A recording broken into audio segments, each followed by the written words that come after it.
What is the biggest mistake people make when applying perfume and how it diminishes their performance?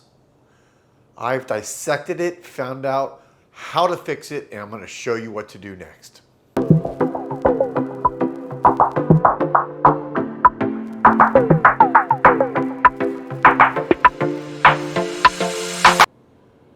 Welcome back, everybody, to Joel the Nose, and thank you all for watching. So today's video is an educational video. I love these type of videos. I haven't done one like this in a while. We'll get a little stretching out here, a little energy. Actually filming this video a little bit later at night, but I am ready to go. So let's get into this. I was fascinated recently with understanding a little bit more about the physics of how fragrance is diffused in the air and the factors that affect it, whether it be heat, humidity, convection, drafts, all this type of stuff, right? And trying to make sense of how it affects us in our everyday use of perfume and maybe some things that we typically do wrong. And so this is really about how we apply perfume.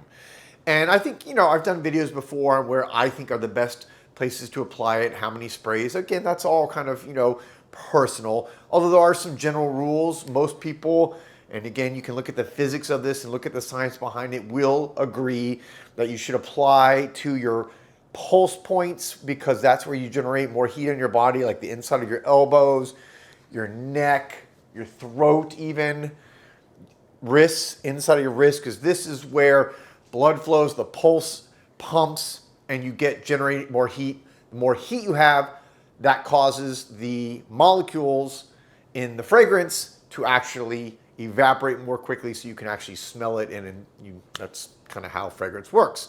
Heat, you need heat to smell perfume.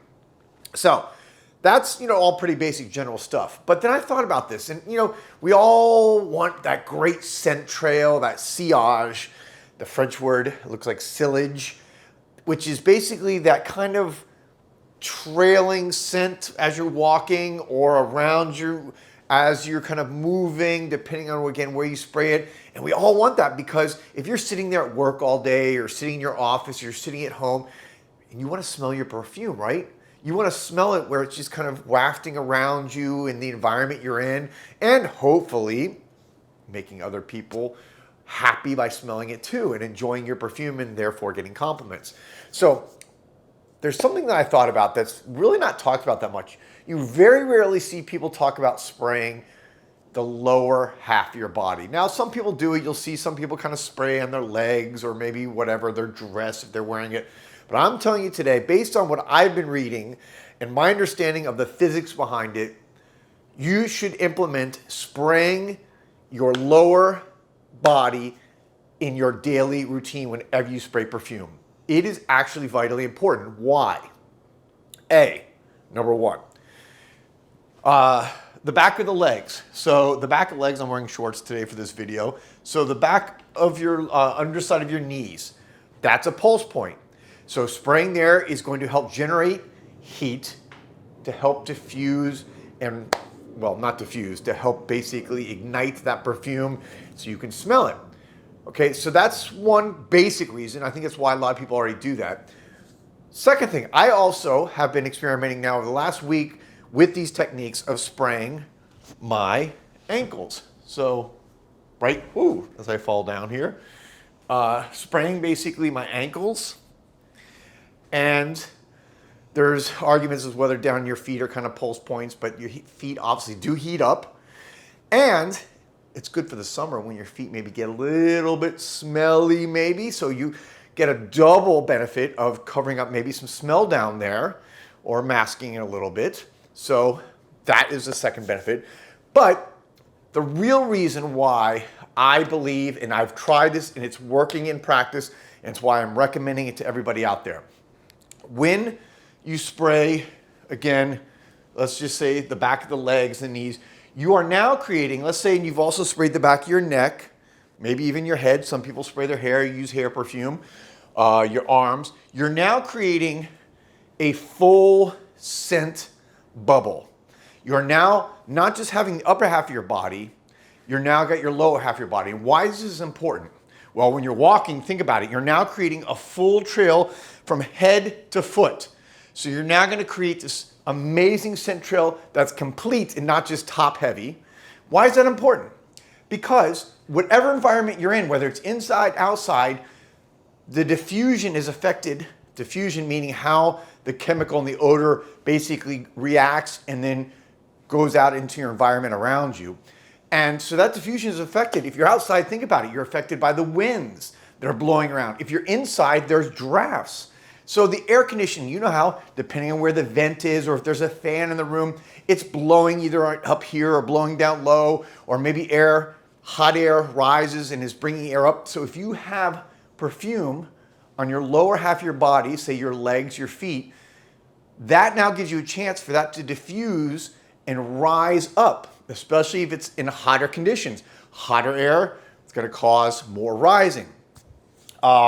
Humidity, actually, interestingly, because there's more water in the air, causes the smell to not dissipate as much or not diffuse out as much. So again, hot, high humidity areas like Miami, now we're in summer, you want to have more of it around you in different spots because it gives it a chance to now go out around you into a more comprehensive, complete area, rather than if you just have it up here. Imagine if you just have it up here and you have drafts and you have conditions inside your house or your work or outside where it's causing it to say rise or go above you.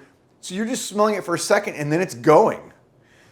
If you have it down below, you've now created more opportunity for it to rise up, so you're getting the wafting, the smelling of it as it kind of clears your body from lower to higher.